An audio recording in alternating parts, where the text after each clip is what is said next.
नाही, मग या प्रकरणाची माहिती नाही, पण परवा विधानसभेत कोणीतरी सदस्य मांडत होते, वन विभागाची जमीन नाही, खासगी वन आहे जे 1975च्या कायद्याने लागलं, आणि या खासगी वनाच्या संदर्भात काहीतरी तो विषय आहे, प्रायव्हेट फॉरेस्ट. पण चौकशी केली पाहिजे. आणि मी जसं म्हणालो की जांच इसका मतलब किसी पे नहीं आएगी आज असा होता कामा नये.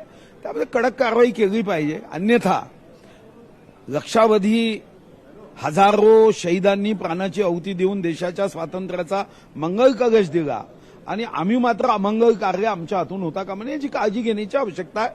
चौकशीमध्ये जर निर्दोष असेल तर त्याच्यावरही डाग लावण्याचं कारण नाही, आणि दोषी असेल तर त्याला सोडण्याचं कारण नाही.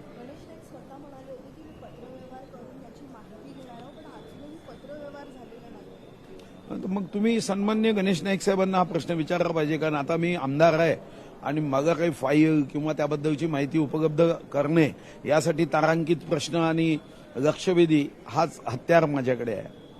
भाऊ, एक प्रश्न असा देखील आहे की अशी चर्चा आहे राजकीय वर्तुळात की या अधिवेशनानंतर पुन्हा एकदा मंत्रिमंडळात फेरबदल होतील आणि विस्तार देखील होणार आहे. कुठचा?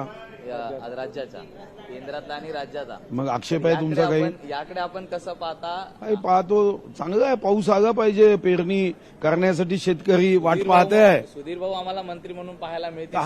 हा प्रश्न मला विचारू नका, हा प्रश्न देवेंद्रजीला विचारा ना. मी माझी उत्तरपत्रिका लिहितो आहे. आता मार्क देणारे, मूल्यांकन करणारे ते आहे, त्याचं मला काय विचारून फायदा आहे?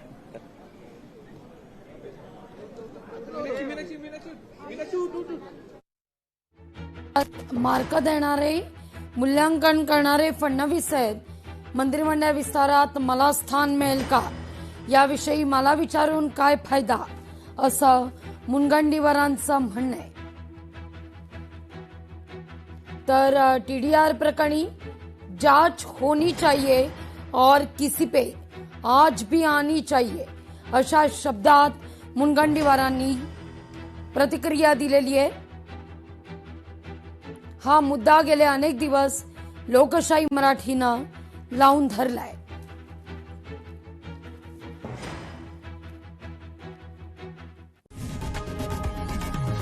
लोकशाही मराठी ऐका, पहा, जागरूक रहा.